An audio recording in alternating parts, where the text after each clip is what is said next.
Hello. Welcome back to the channel. I'm Kris. This is a request. Excuse me. I don't want to give you, any kind of sickness, coughing.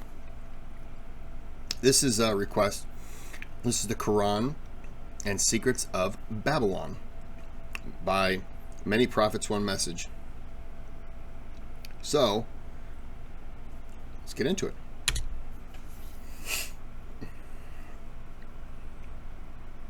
Prophet Abraham is a pivotal figure in Judaism, Christianity, and Islam. There's a lot of overlap in the stories about Abraham in the Qur'an and Bible, but it is only the Qur'an that reveals knowledge about ancient Babylonia that until recently has remained hidden from mankind, lost in time.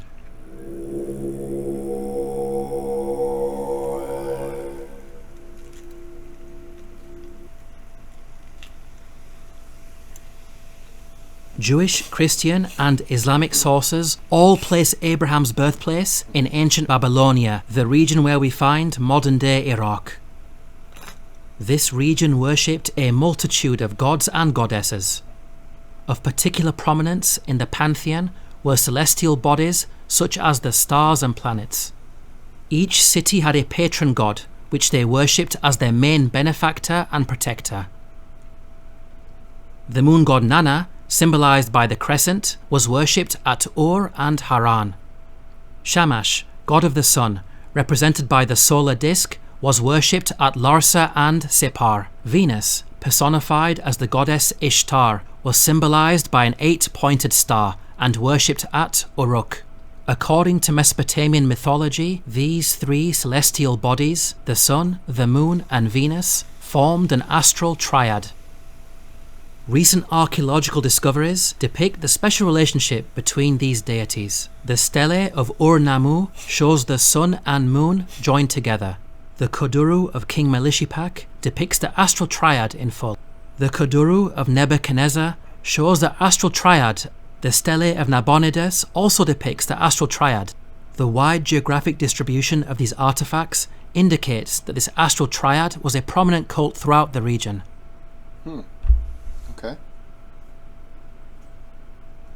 The Qur'an informs us about some very specific details with regards to the idols that Abraham's people worshipped. فَلَمَّا جَنَّ عَلَيْهِ اللَّيْلُ رَأَى كَوْكَبًا قَالَ هَذَا رَبِّي فَلَمَّا أَفَلَ قَالَ لَا أُحِبُّ الْآفِلِينَ فلما رأى القمر بازغا قال هذا ربي فلما أفل قال لئن لم يهدني ربي لأكونن من القوم الضالين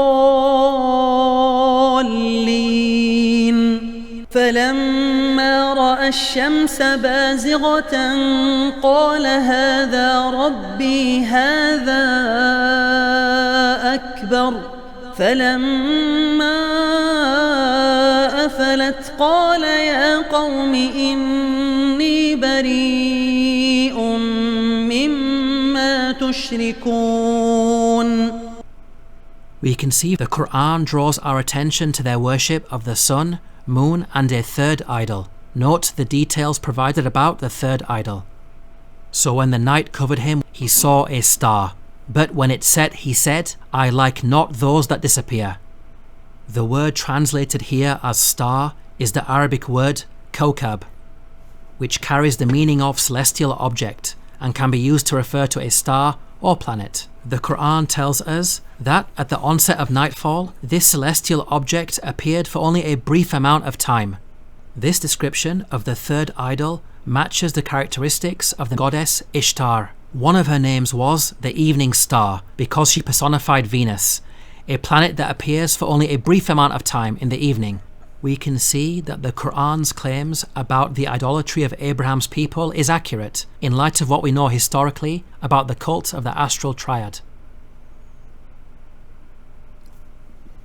I got to take your word for it on that because it didn't really make any sense to me. But I'm okay. It's fine with me. I have no idea. Amazingly, such knowledge of ancient Mesopotamian religion was lost for thousands of years. It was recorded at temple sites such as the famous Ziggurat of Ur, which was buried deep beneath the desert sands. The temple was only rediscovered in the early 20th century, thanks to the excavation efforts of archaeologists such as Sir Leonard Woolley. Even the Sumerian language that these ancient artifacts were written in was unknown. It became a dead language around the 1st century, forgotten until the mid-19th century. In light of these facts, how could Muhammad, peace and blessings be upon him, have accessed such knowledge, given that he lived in the 7th century? The only source of knowledge about Abraham that would have been readily available would have been the Bible-based stories and Jewish legends in circulation. If we examine the Bible, we find that it's silent on such details. Long ago your ancestors, including Terah, the father of Abraham, and Nahor, lived beyond the Euphrates River and worshipped other gods. We can see that it makes no mention of specific idols that were worshipped. They are simply referred to as other gods. Regarding the Jewish legends that predate the Qur'an, one of the stories found is as follows.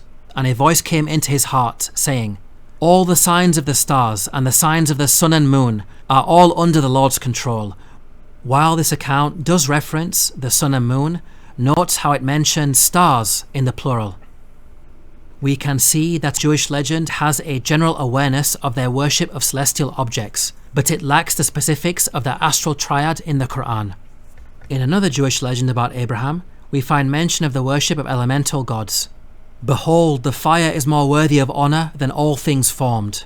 But even more worthy of honor is the water, because it conquereth the fire. But even it I do not call God, because it is subjected to the earth." Nowhere does the Qur'an mention that Abraham's people worshipped the elements of fire, water, or earth. Now, if the Qur'an did copy from such an account, then it would have included the mention of these elements, but it never does. These examples make it apparent that Jewish legends were also not used as sources by the Qur'an. Now, it's important to point out that some of the deities did spread outside the region.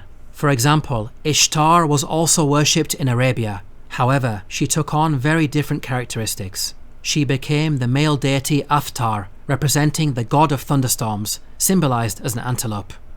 In Egypt, she was Astarte, the goddess of war, symbolized by a horse and chariot.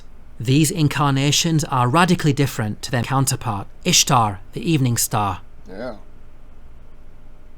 We can see that Ishtar had a chameleon-like quality.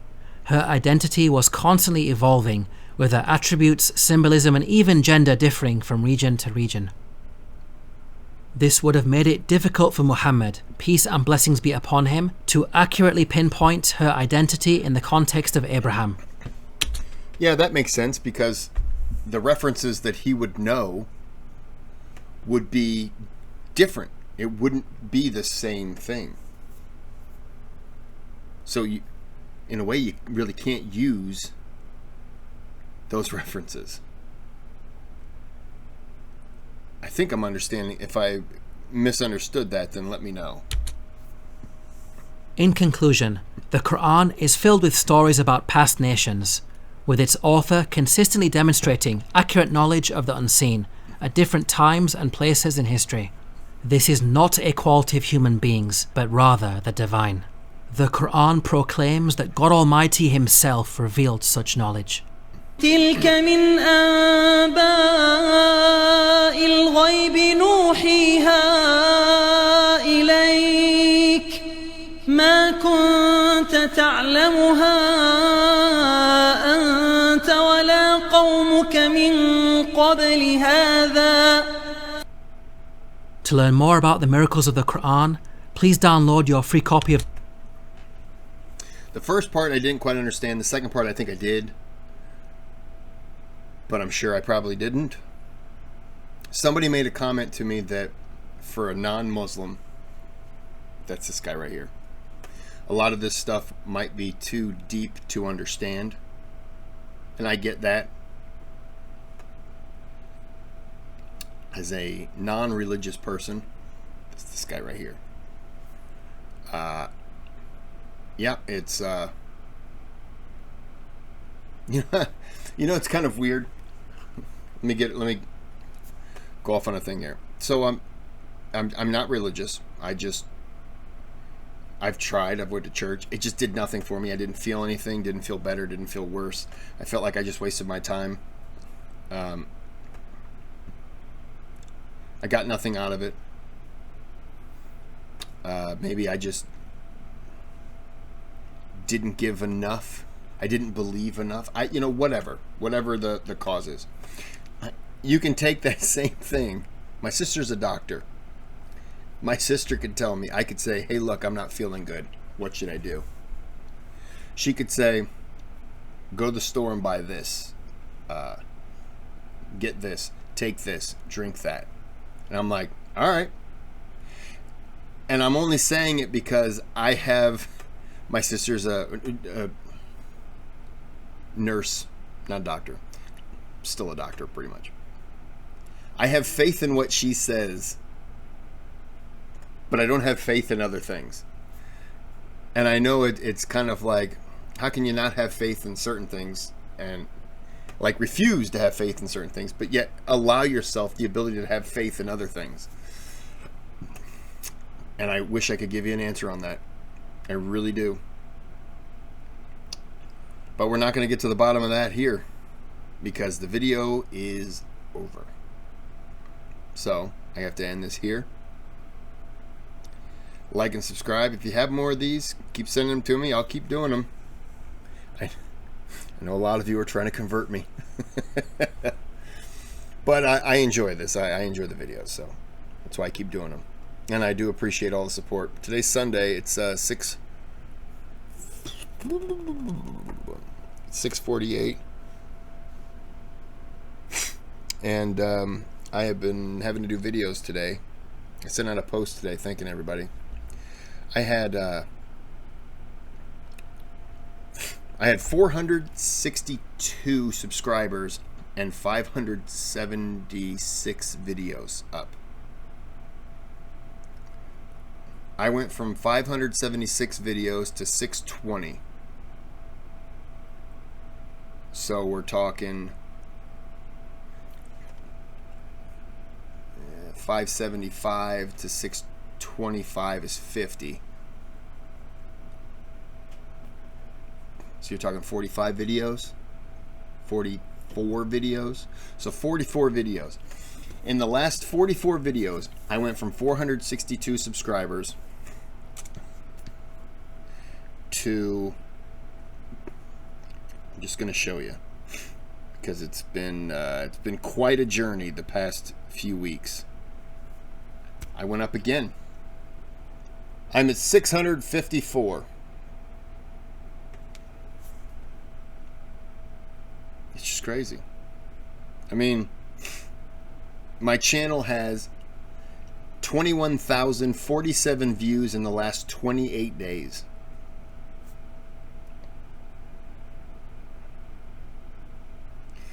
It's just been crazy. And I want to thank so just today the United States reclaimed the lead in the country that views me the most at only at 12.5%. Number 2 is the UK at 11.6. They were up top for about a month. Saudi Arabia, thank you for the support, 6.2%. Indonesia, 5.3%. Thank you. Pakistan, 4.3%, and I know why. Those last three, clearly this stuff. And I appreciate you going along, watching the videos, correcting me if I have questions, figuring things out, answering things, and just understanding that I don't know anything about this religion. And I'm certainly not judging it in any positive, negative. I'm going with it. And it's been really fun.